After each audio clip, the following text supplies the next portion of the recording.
Welcome to Truth Be Told. I am your host, Pierre Casongo. Today, I have another exclusive guest on my program.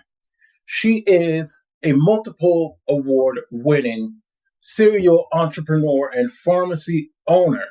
She's contributing to the future by building innovative engineering and technology solutions to supply uh, personalized, patient centered medication globally.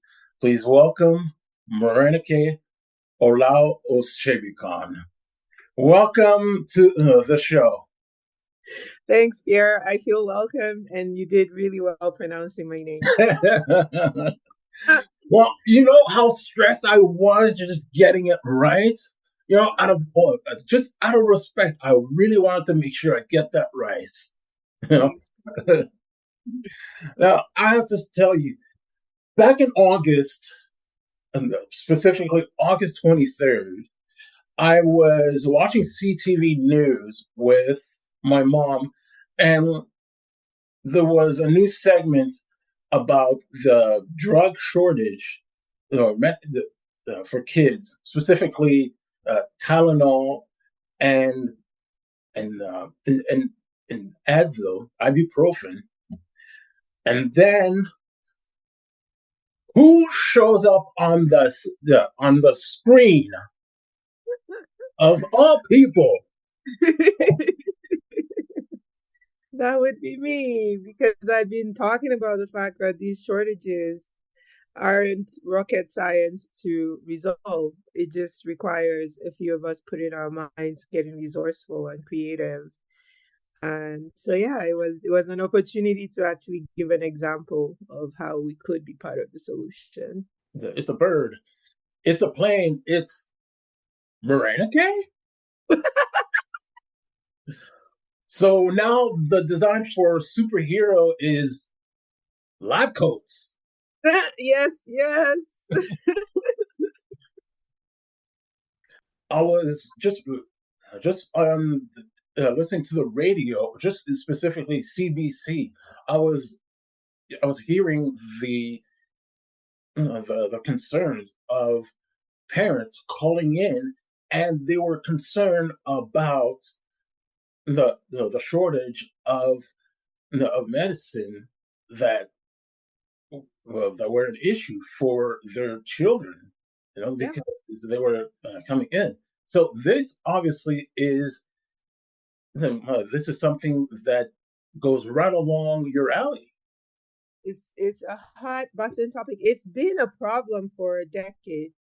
It just felt like Canadians didn't want to come to terms with the fact that this is an issue that was really critical and serious for us. And when COVID became more of a pandemic and really significantly impacted our lives in 2020, more and more Canadians got aware of the fact that these shortages have been a problem. But pharmacists, healthcare providers, many patients have known for almost a decade that we have shortage issues. Except many of us want to bury our heads in the sand and pretend like this is a developing country problem, and Canada's problem wasn't as critical. And I think more and more we're seeing that the way we distribute drugs, the supply chains, the concentration of manufacturing abroad, there are so many things that don't jive with the way we function in a health system. And we're being asked to question the way we've always made drugs, the way we've always distributed drugs. And so, yeah, so now with children, you have, beyond the Tylenol shortage at the moment, you have gravel shortages for anti-nauseant. You have amoxicillin shortages, so anti-infectives, antibiotics are shorted for children because there is more and more infections as well. And so you have other drugs beyond the pain and fever medications. Yeah, like the pandemic has certainly sent the entire world into a frenzy, because at the time the uh, this we did not know what to do. Like we were just sent off uh, into just not knowing what to do. Like we were just grabbing whatever was on the shelf and just thinking, okay, if we just grab this and grab this and grab this, like we're certainly going to be, it's going to be solving us. But it it was just not fixing the long term issue. It was just us panicking and just going into, oh, this is probably no, the first thing that we needed to do. But for everyone else that really needed this product, like it affected them because, oh, like for I actually need this, but now every, there's nothing more, right? Yeah. It was interesting because at the time when the pandemic first came through and intensified in Canada, I was still doing community practice. I've taken myself out of community pharmacy now, and I focus more on making drugs, distributing drugs, and understanding that part of pharmacy practice. But the experience as a pharmacist, I remember because my sense of humor, I hope it's not, it probably is dark for a few people, but the way I survive anything, I am of Nigerian descent. And one of I'm going on a rabbit trail now, but one of my favorite things to do when I go back home is actually to get on, they call them Molues and Damfo, the public transit buses. Hmm. Because in those buses, the jokes that get cracked, they are like really self-deprecating jokes. It is people like just everyday people. There's so much suffering on the streets that is not funny. And the sense of humor with which we deal with that suffering, it is so funny how we interact with these like really grotesque things that are happening to us. And I think that upbringing has just stayed with me in that in the most serious and stressful, chaotic, painful moments, the thing I can almost always go to is my sense of humor and my ability to make fun of myself, make fun of the situation. And I remember as a community pharmacist, the amount of chaos that COVID created in practice. There are so many of us pharmacists and physicians and nurses that are now burnt out from it. Oh, And I remember the way I got through my days was to just make fun of because everyone was coming in for pop and mhm. toilet paper, and all of a sudden people that wouldn't take their drugs were hoarding drugs. So I just kept imagining people using pop, like Coke and orange pop and all of that, to consume all the drugs that they weren't taking before, but all of a sudden were convinced they had to take, and then wiping their asses with toilet paper. Like, this must be what's going on for everyone that is confined in quarantine. They're just like popping pills with pop and wiping their asses with toilet paper all day. And that's why there's so much chaos in the pharmacy right now. And I just saw that people hadn't made peace with their mortality. It was interesting to me. I have had, I contracted tuberculosis for 9 months Mhm. uh, when I was younger. And in those 9 months, I spent every day, um, I guess, contemplating my mortality, the fact Yeah. that I could die, or the fact that I will die, the fact that we all die. That Mhm. was actually a really heavy part of my thinking for those 9 months. And it was interesting to me watching 2020 and just watching people act as if they're not going to die, and Yeah. as if, in fact, this COVID was a death sentence. It was two extremes at the same time, as if they expected to be immortal and they also expected that this COVID would kill them Yeah. and that they were going to catch it for sure. And then on the extreme end were the ones that thought they were immortal, they couldn't catch COVID, and everyone else that was taking precautions were clearly crazy. And it was just interesting watching that. No one could come to an agreement on what really is COVID. It was just either it's, oh, I will not get it, I'm invincible, or it's fake, or it's, like just everyone be afraid, like we're all gonna die. What was that kind of thing? We're all gonna die. We're not supposed to die. Yeah, We're all gonna die. We're yeah, not we supposed to. are all going to. It's just like it's whatever happened to just okay. There's this situation. How do we cope with it? And you're right. Like sometimes even like you would say, like laughter can be the best medicine. Just even joking about it can be It the releases best a way. lot of tension from it. So I spent so many days there just make doing my best to make light of the experience of pharmacy practice in that moment with Yeah. my fellow pharmacists and assistants and technicians. Back to a personal fact that you revealed. You said that you contracted tuberculosis. Was at what a younger age, right? Yes, yes, when I was younger. So to do the quick math. So I was, I think, around 18, 19. So Yeah, about 20 years ago. Yeah. yeah, because that was when you, well, because you had then, because if I remember correctly, because I was kind of trying to find out information about you. You said personally that's when you had decided to be a a pharmacist to find like a cure for HIV and AIDS. My story is, I think, an interesting one. So the obsession with HIV really started when I was much younger. I didn't used to tell that part of the story because it was a weird part of the story. So I remember where I was. I don't remember the age. I think I might have been 8 or 9 because of the place I was. I grew up, it was my childhood, one of my childhood homes, Eric Moore Towers. Remember being on the balcony, and I had this practice.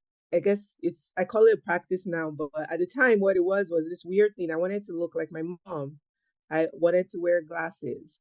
And someone in passing, in some random joke, had probably said that if you stare at the sun, your eyes get ruined.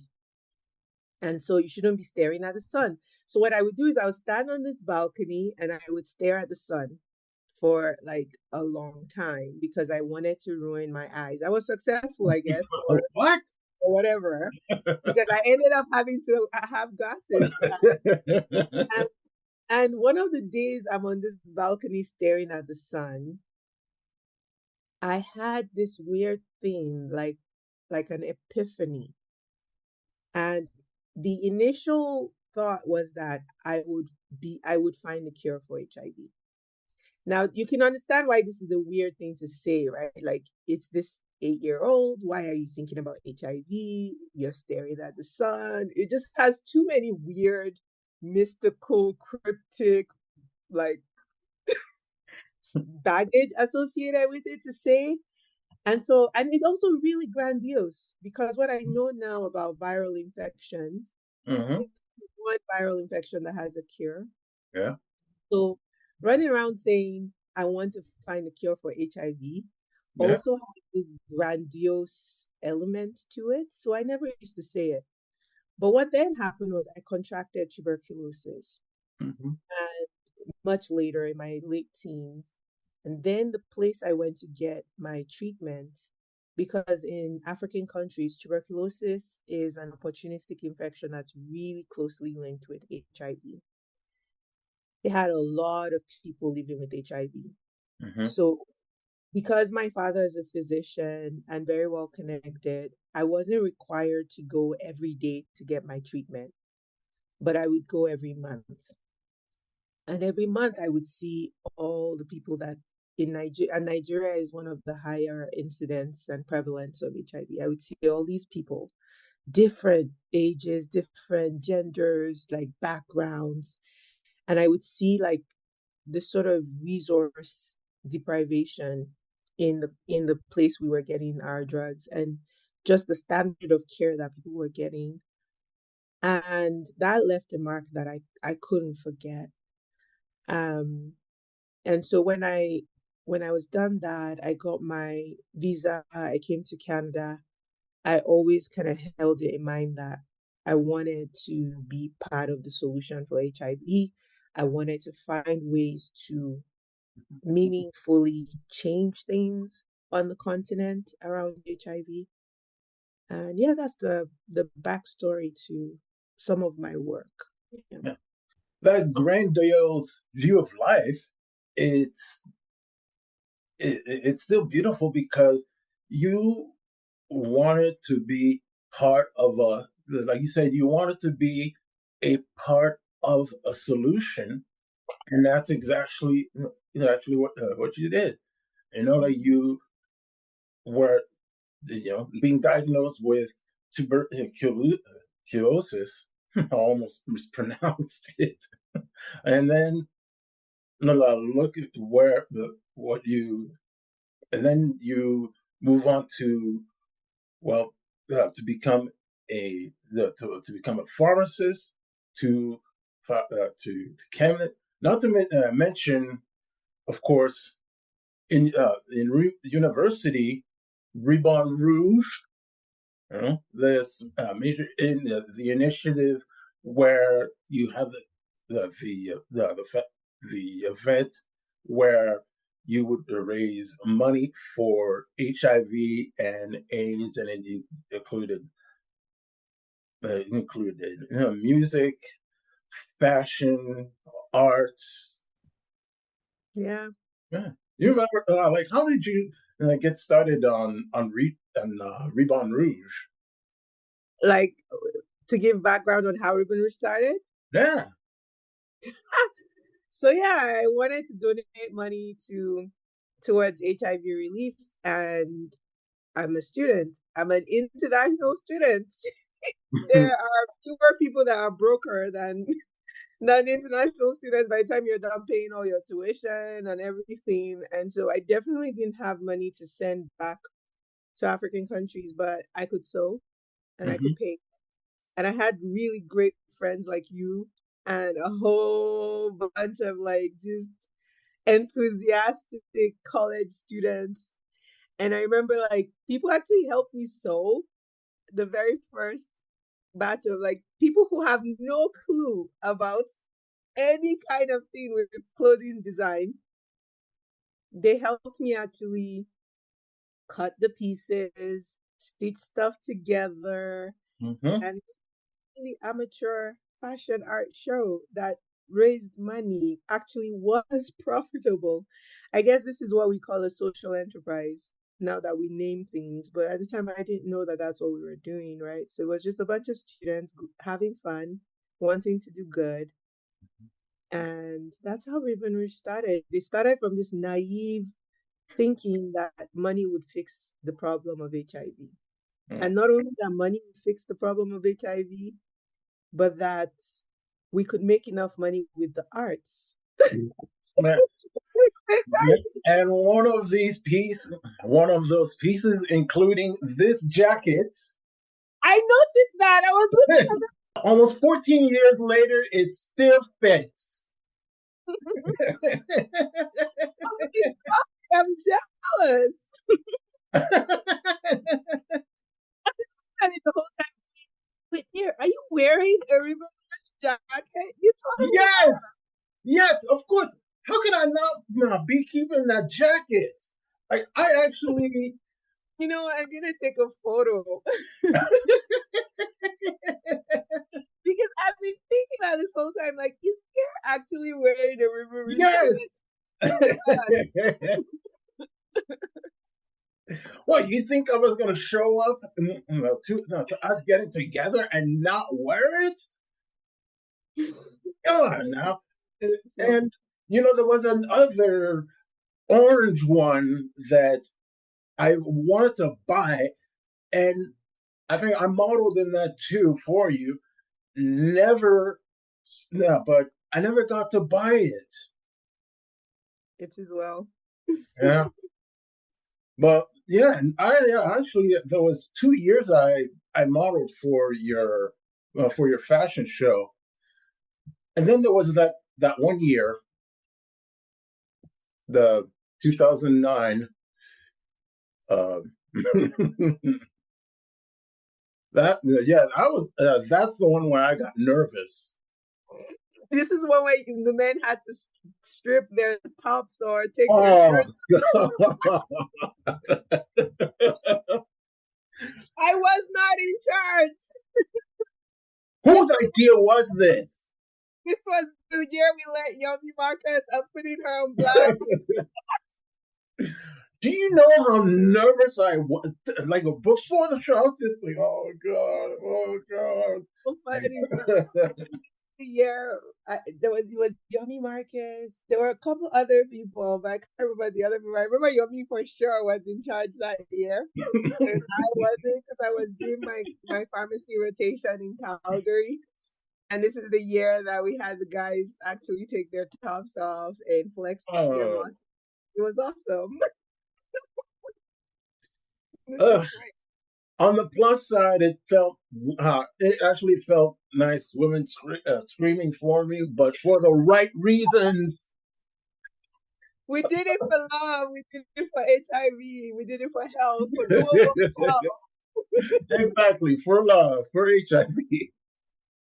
You know the thing about it though, like all of those were they're really good life lessons. Yeah. Ribbon Rouge, like some really great friendship. Marriages started because of the Ribbon Rouge. There are people Yeah. that come, yeah, they're models who got married.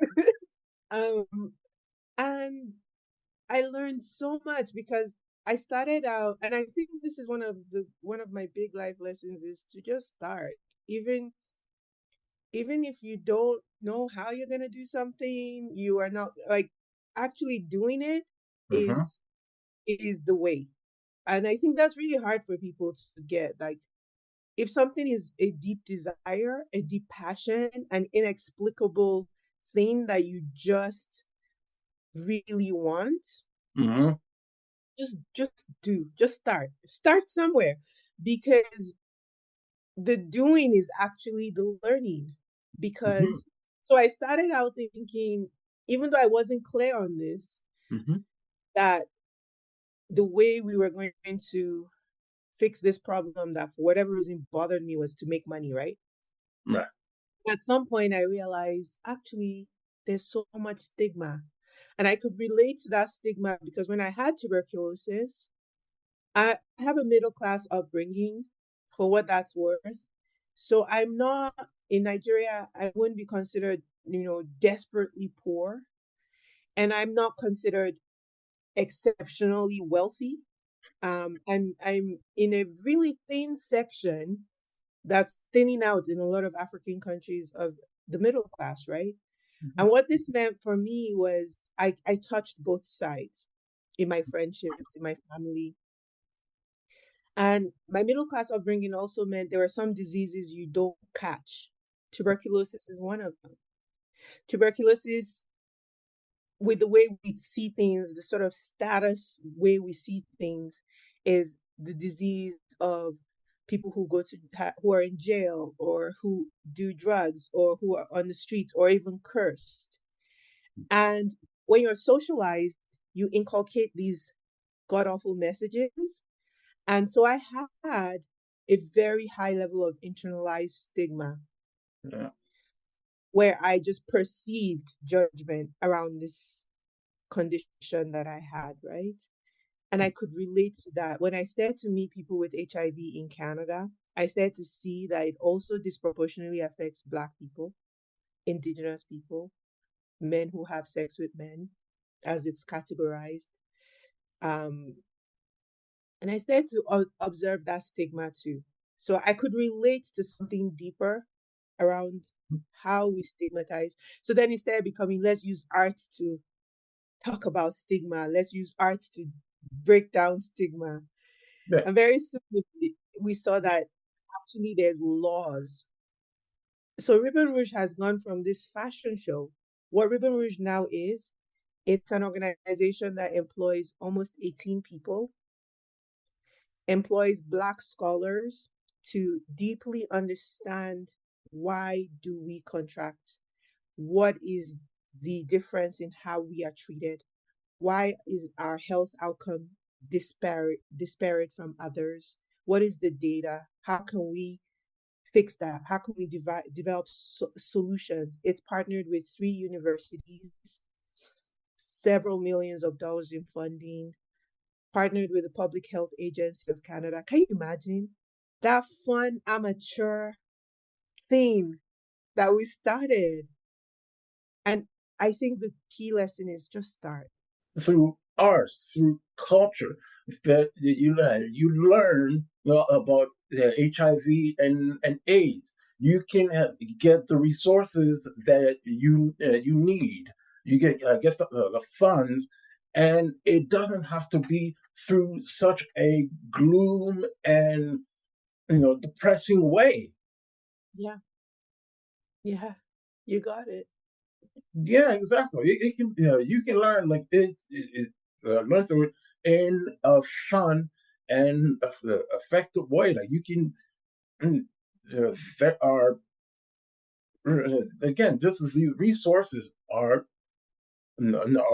amazing, and if people are there to help and support you. Yeah, you got it. And that actually is still a key theme in a lot of my work, that we have really serious issues Hmm. to work on. We have really serious work to do, but we can be light about it. We can keep it Exactly.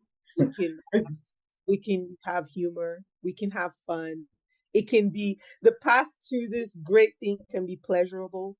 Yeah, and I'll have to say that that's another thing about that that I also see that that's also like like genuine and authentic about you, how like you like the like genuine and dark humor. Like sometimes, can we just enjoy a joke?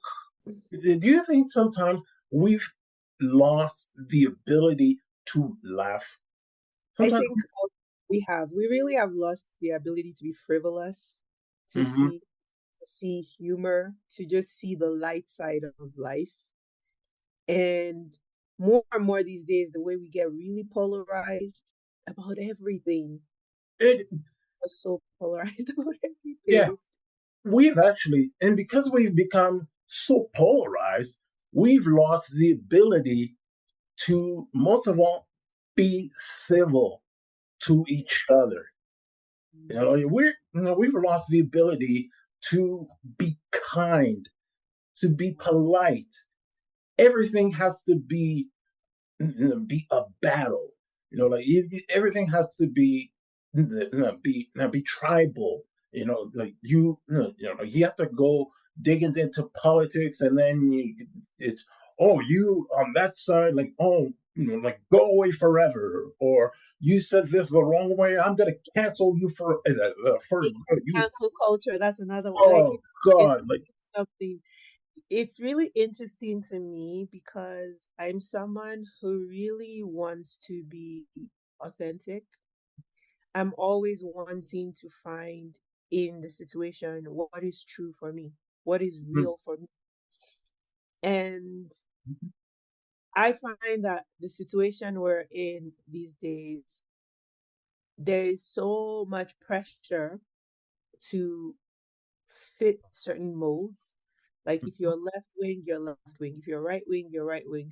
And then there's a few that are still in the center, but mhm. the center is very interesting too. The center is like left of center, right of center. There's no like real.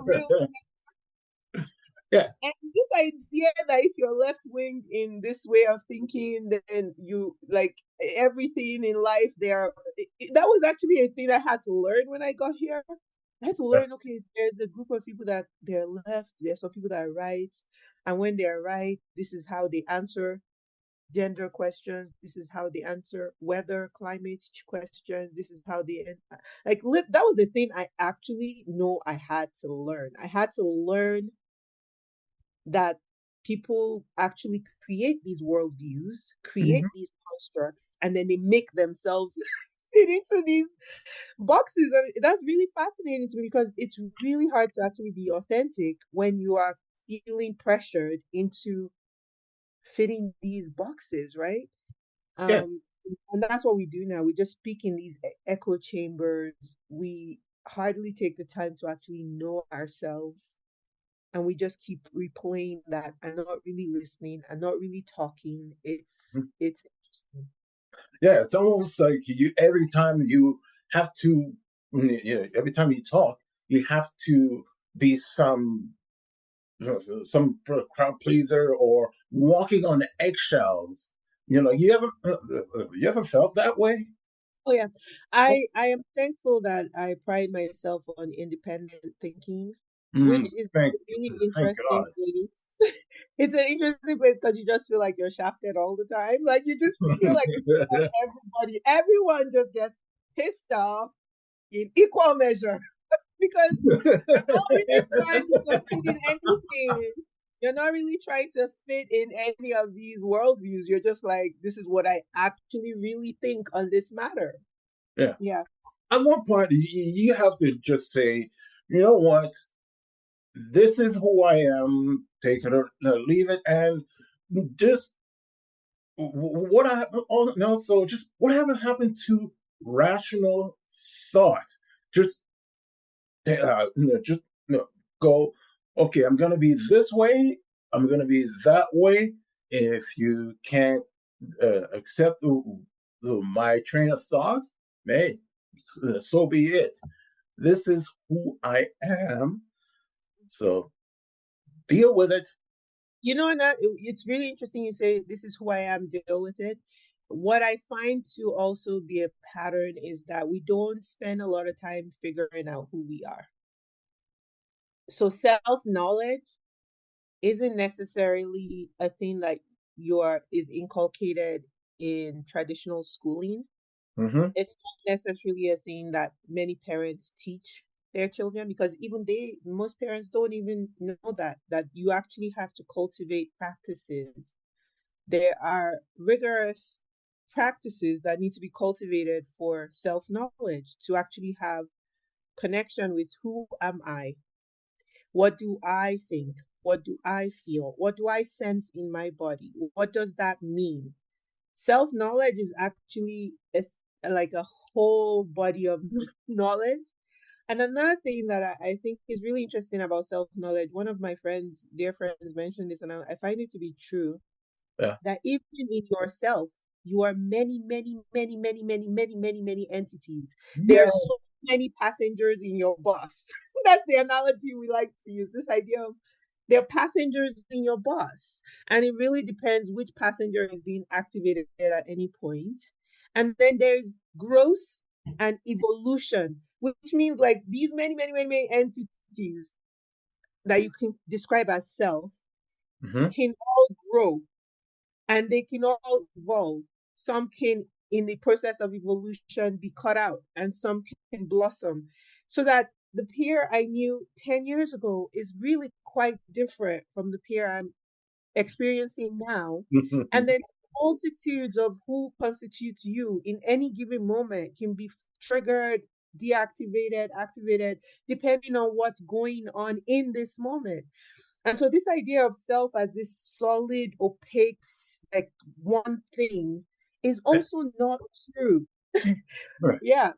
I agree. There's many facets to, or many angles to one person. And just it's like how do you define yourself? It can't just be on one. There's not just one definition. There's just so many that ways that you can describe yourself.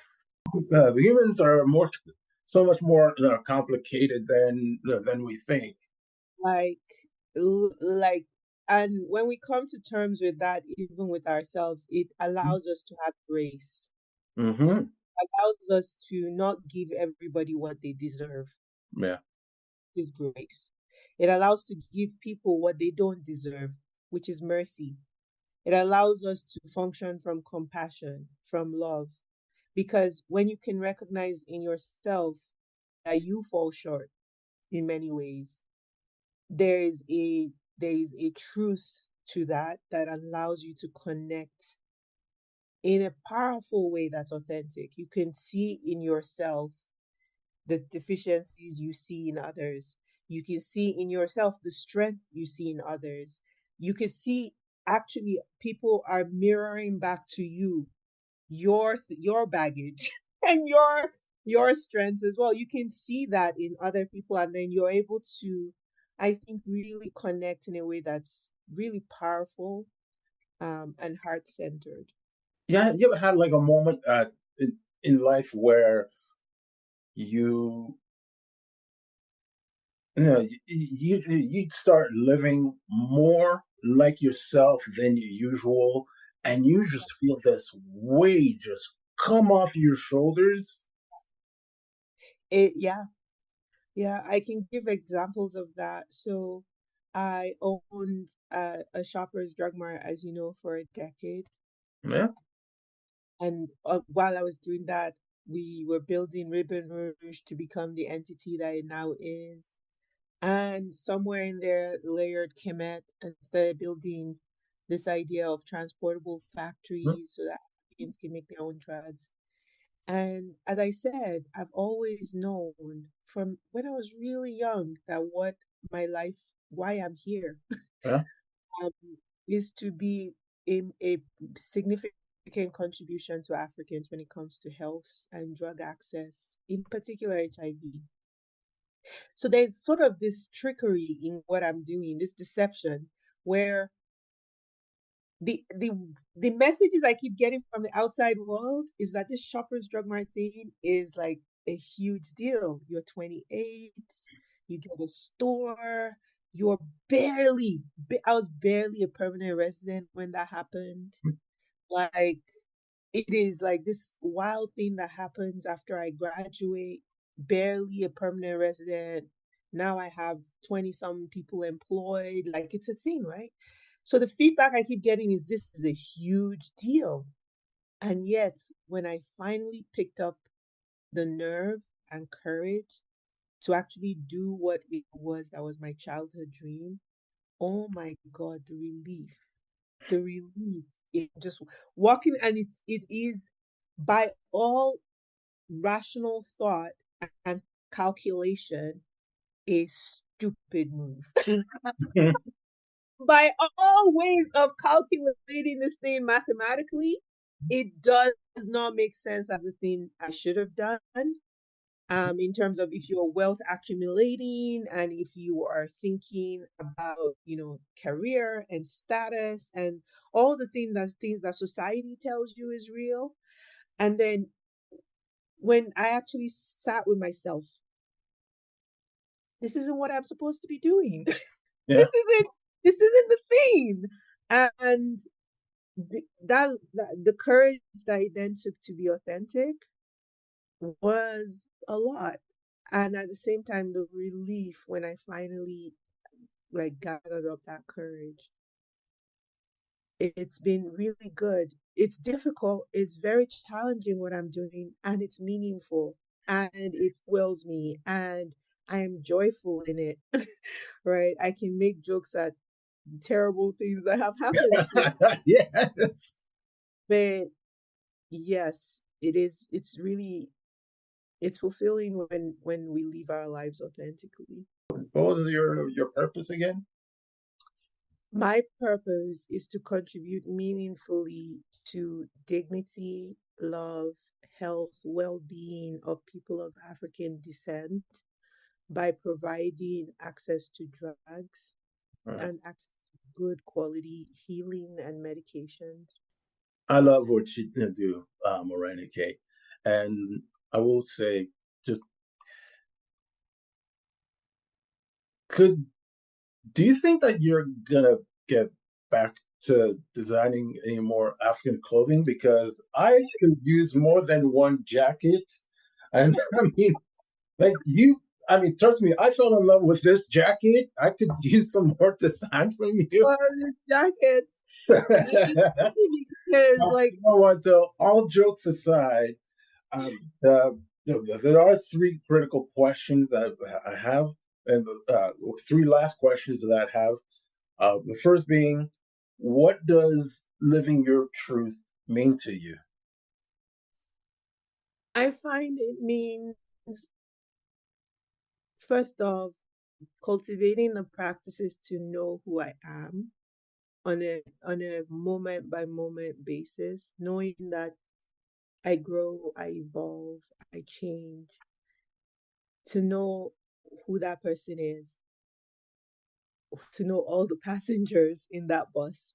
Yeah, And then cultivating the practices to be really clear on what I want in every situation. What do I really want? What really is my intention here? Because we all play a racket. We do a lot. We do a lot, act as if, and deep down inside, in sometimes even in our subconscious, there's what we actually intend, what we actually want.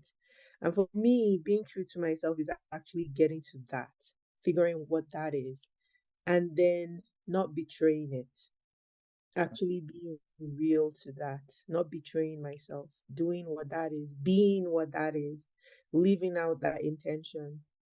That's what it means to me. right. And second question is, how does living your truth and being authentic make you a better person? I don't know if it necessarily makes me a better person. I can say though, what I know for sure is it makes this ride with life so much joy, much more joyful, blissful, more whole. There's when I live that way, in my truth, in my authenticity, when I don't betray myself, regardless of the outcome, I'm good. Yeah. When I betray myself and I do what mom said, and I do what this other person said, and I like shape shift and I say this when I mean that, when I do that, Mhm. and the result isn't great, I feel doubly worse. I feel bad because the result isn't good. And I also feel bad because I knew that this thing that I was doing wasn't real. And so I don't know if it necessarily makes me a better person or it makes anything better. What I do know for sure is that it's just a much more peaceful, more joyful, more blissful, more integral, whole way to actually live my life. Yeah. And finally, what advice would you give to someone looking to embrace themselves? Man, that you are beautiful, you are deeply loved, and there's a process of like unlearning all the baggage that we've picked up along the way. Some of us pick it up from our parents, some of us pick it up from friends, some of us we pick it up from our spouses, our relationships, our romantic relationships. We just pick up all this baggage about who we are that isn't real, but we've come to accept it as real. We accept worldviews from religions. We accept worldviews from society, from media, from fake news and real news. We accept belief systems. We inculcate ourselves with all these things. And there's like this whole other process of unlearning. So, what advice will I give? To just trust in the fact, in your goodness, and trust in your journey back into that real person, that actual like baggage free person, And I also found on a really tactical tip in my journey, I'm still on my journey, that having other real people who can be authentic with you has been helpful. So I make jokes that I have a mentor for every life problem, like every version of a different type of problem. There is someone I can call and be like, so I'm having HR issues today, and this is how I'm feeling about it. Oh, and if I have legal issues, don't call that one. She's gonna make it like 20 times worse. Call this other one. Like, I feel like I have like a personal like board of directors guiding me in this journey to figure out who I like, the deepest, truest version of myself. And these people can be really real with me. They can just say what they're seeing. Yeah. In a practice of actually getting those perspectives, it's a practice in multiple perspective taking, which, to your point earlier, is missing in our society. The ability to have other people have their own perspective and you have your own perspective, and both of you don't have to like be not civil to each other.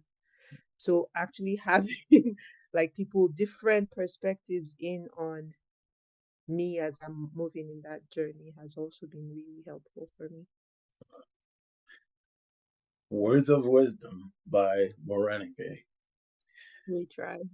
You can follow Morẹ nikẹ Ọláòṣebìkan on Twitter at Farm Morẹ nikẹ, also on Instagram at Ariwa Canada, also on Facebook at morenikẹ.ariwa, and also on LinkedIn, on the link, linkedin.com/in/Morẹ nikẹ. I want to thank my guest, Morẹ nikẹ. Thank you so much for being here, and to you, the listeners and the viewers, for attending this podcast. Thank you again for being here, and remember, stay true. Thanks, Pierre. This was awesome.